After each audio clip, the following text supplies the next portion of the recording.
মনের ভালো মন্দের প্রভাব কাজের উপরে পড়ে। আসসালামু আলাইকুম। মন খারাপ থাকলে তার প্রভাব কেন যেন কাজের উপরেও পড়ে যায়। আমার তো পড়ে।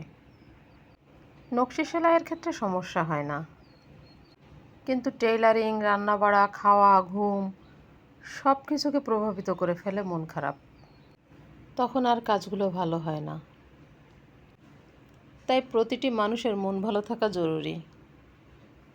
সুন্দর একটা ফ্রেশ মন নিয়ে কাজ করে দেখবেন, কাজগুলো অসাধারণ হয়, পরিকল্পনাগুলো সুন্দর হয়, ব্যবহারটাও হয়ে ওঠে আকর্ষণীয়। আজ আমার মন ভালো আছে। আলহামদুলিল্লাহ, আজকাল মন ভালো থাকে বেশিরভাগ সময়। আর যখন মন ভালো থাকে তখন কাজ করতেও ভালো লাগে। গতানুগতিক নিয়মে টার্সেল তৈরি না করে মাঝে মাঝে এরকম উদ্ভট উদ্ভট টার্সেল তৈরি করে জামায় লাগাতে পারেন। দেখতেও ভালো লাগবে, আপনার মনও ভালো লাগবে। নতুন কাজের মধ্যে যে আনন্দ, একই রকম কাজের মধ্যে সেই আনন্দ পাওয়া যায় না।